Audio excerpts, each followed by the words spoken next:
Okay, so till now in our discussion, we have just talked about free oscillation and forced oscillations, right? And we have not considered any effect of any resistive force or any dissipation in our system, right? Okay. In reality, this is not possible, right? It is possible sometimes when the motion takes place in vacuum, which is really a very, rare case, or in an extremely dilute medium, so that the effect of the surrounding medium on the motion can be neglected. Okay. So it can be effectively true the instance of dissipation less or non-dissipative system, uh, but in a very limited number of cases. Most of the cases in reality, the motion of a mechanical system come across the resistive effects or the resistive forces, which sometimes we call friction forces, sometimes we call viscous forces. Okay, so this is the effect of the medium, okay, through the viscous dissipation, where the energy of the system finally gets converted irreversibly into heat. Okay, so the system basically does not conserve the mechanical energy any longer. It is just losing some amount of energy in the form of heat, which cannot be regained with 100% efficiency, right? So in a general sense, motion under these conditions is no longer a pure mechanical process. That is because the motion of the medium now should be taken into account, and the thermodynamics of both the system and the medium should be considered. Okay. Now one thing is there, you can ask me that for forced equation, I am giving every time the some energy to the system. So how the energy is conserved? Well, the energy for that isolated system is not conserved, that's true, because the system is no longer isolated there. But if you account for the injected energy, okay, then you can actually know that if the energy is sometimes in the form which is convertible into mechanical energy with 100% efficiency, then I am just show the total energy conservation including that energy due to the forcing term. Here the only problem is that once the energy is dissipated as heat, the energy cannot be got back by some normal or realistic thermodynamic process. In the entire of it. Okay. So the problem is no longer a simple mechanics problem any longer. However, in certain cases, the effect of the medium and dissipation can be somehow approximated by adding some terms to the equation of motion. And if we can do that, that then will be reduced to a mechanics problem. So, for example, if a body moves through a medium with a moderate velocity and a medium is moving gently, that means no turbulence is there and the velocity is not very much high, no non-linearity, right? Only laminar type of motion is there. Then the friction force is usually proportional to the velocity of the body. Okay. So, body means the body which is moving through the medium. And that's known as the Stokes law of viscous drag. Now, if the medium is turbulent, then by some empirical arguments, you can say that the turbulence viscous drag can be, and actually by some empirical evidences, you can show that the turbulence drag is proportional to not to the V but to the V square. Okay. Now, in this framework or in this premise, we should recall Rayleigh's dissipation function. Now, we know that a dissipation force or dissipative force proportional to the velocity can be derived from Rayleigh's dissipative function or dissipation function, where the function is quadratic in the V's, in the velocity components, right?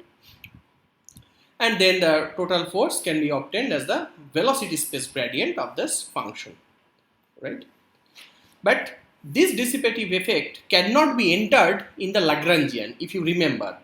That is, ddt of del L del Q dot minus del L del Q is not equal to 0, and that is equal to Qj, and that Qj is replaced by the generalized force due to the viscosity.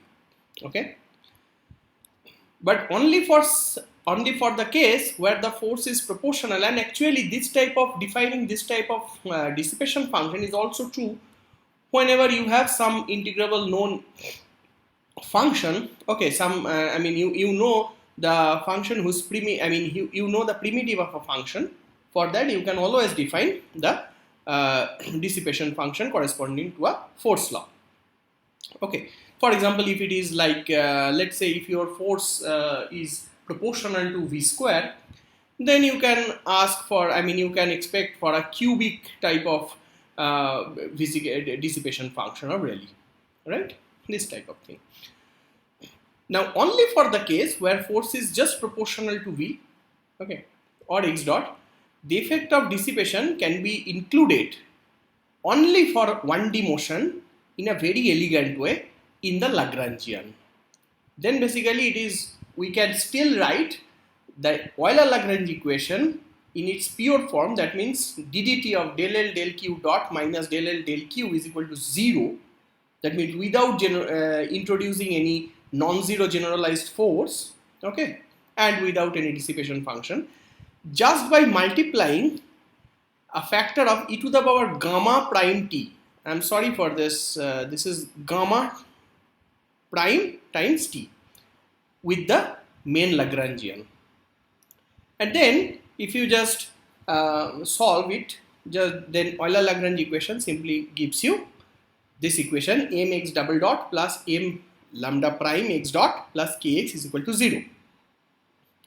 And this is corresponding to the case you can write this e to the power gamma prime t only when you know that the force law is equal to minus m lambda prime x dot. Okay, so this is just one dimensional case.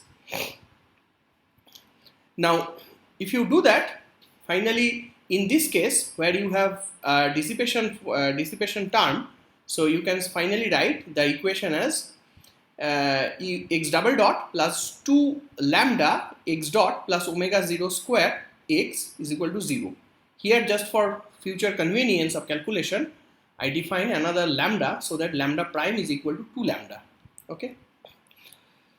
Now for this equation, solution of the form x to the proportional to cos omega t, omega 0 t rather. Here I have just mentioned this is omega 0 now. Okay, omega 0 t is reasonable or not? Well, it is not reasonable, because for the simple fact, okay, maybe I leave this exercise for you to see why this is not. Well, the easiest thing to do is you just substitute over here and tell me. Okay, just one thing is very sure, that if you have a cosine function, then the cosine function can be in general retained after differentiating twice, right, and not just differentiating once. Well, can you guess? So just think. So what my claim is that for this equation, solution of this form e to the power I omega 0 t, taking the real part of course of it, are not appropriate. Okay, but we can now search solutions of the form of z, which is proportional to e to the power rt, and r can be anything.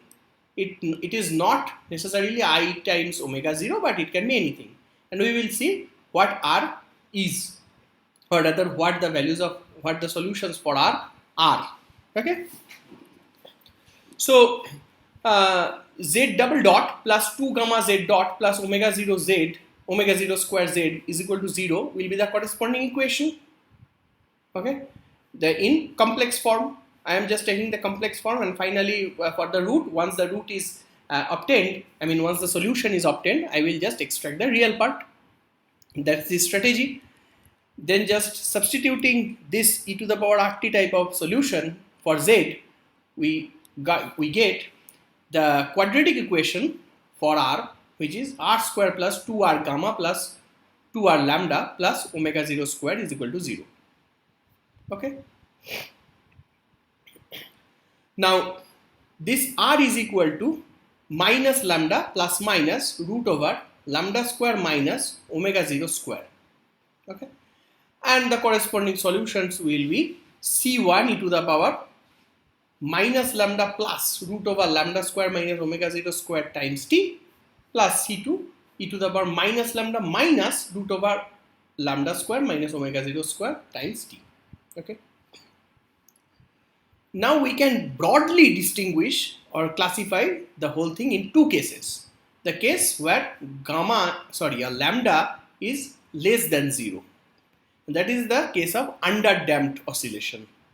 Then what happens? Z we can again write is equal to C1 e to the power this factor times t plus C2 e to the power the other root, okay, for R times t.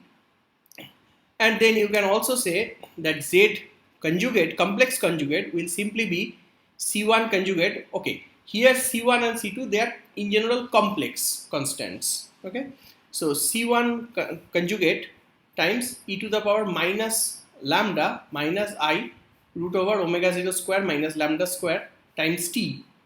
Okay, and plus C2 conjugate times e to the power minus lambda plus I root over omega 0 square minus lambda square t. So you can see that the lambda 1 and lambda 2, their positions are just interchanged. Now lambda 1 is with C2 conjugate, and lambda 1 is, lambda 1 is this, and lambda 2 is with C1 conjugate. Okay, so if we now try to extract the real part of Z, then this will be nothing but half of Z plus Z complex conjugate.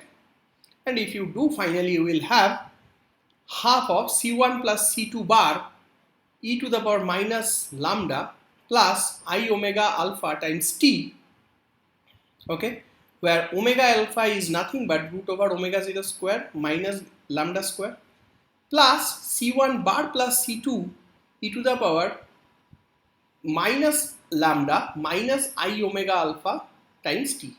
Now just observe or notice that this term, if it is conjugated, gives this term. So this is nothing but half. I can just take e to the power minus lambda t, okay, out of the bracket, because this is just the real part. So basically, so what I said was not completely correct. I have to first take this e to the power minus lambda t, which is a real factor, outside the bracket, and then you will see that this one, when it is raised to complex conjugate, then it gives the second term. Okay, and I can just now define this C1 plus C2 bar, which is a complex number, as a e to the power I alpha, where a is a real number and alpha is a real phase. And then I can easily say this is nothing but e to the power minus lambda t times a. So this a comes over here, and this is nothing but e to the power I alpha plus e to the power I alpha times e to the power I omega t plus the complex conjugate of this. So finally, if you just take this one by 2, then it will be just the real part of a e to the power I omega alpha t plus alpha. Okay, actually I think I wrote here it's not omega alpha but omega d maybe, but that's okay. Okay, that's immaterial. And the real part of that is nothing but the cos of omega alpha t plus alpha. Okay, so finally you can see the solution is of the type of a e to the power minus lambda t cos omega alpha t plus alpha. Okay, here the alpha is basically at the subscript. Okay, it's not omega times alpha, it's just omega alpha t plus alpha. Okay, so there are two things to observe. The first is that you can see that omega d or omega alpha, which is the frequency of the resultant motion, okay, is less than omega 0. That's because there is a dissipative force, so the oscillation will be taking place with a less frequency than the free oscillation.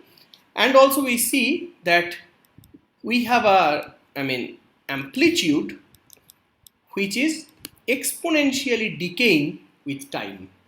Okay, so that's why we can also now think this is the exactly the inverse case of this type of thing, this where it start from a big moderate amplitude and then finally it drops down to 0.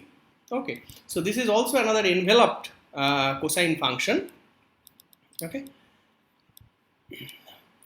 and but still it is an oscillatory system. But if as its amplitude it is just decreasing with time, so the particle will not come back to its final position after some time period, right? So between these two turning points of its trajectory or its motion, okay, it will not always coming back to the its starting point. Okay, so that's why this is an oscillatory motion, but this is not a periodic motion. Okay. Now for the case, there is another case where lambda is greater than equal to omega 0. Then both roots of r are real. Now here, when lambda was less than omega 0, the first thing we did that both of these, so this one and this one, they were imaginary, and then we wrote everything as I times the real parts. Okay.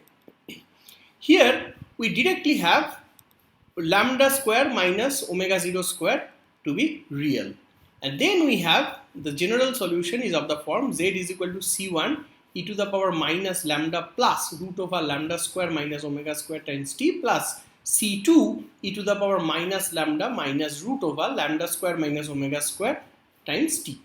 Okay, so x, which is the real of z, will simply be e to the power lambda 1t.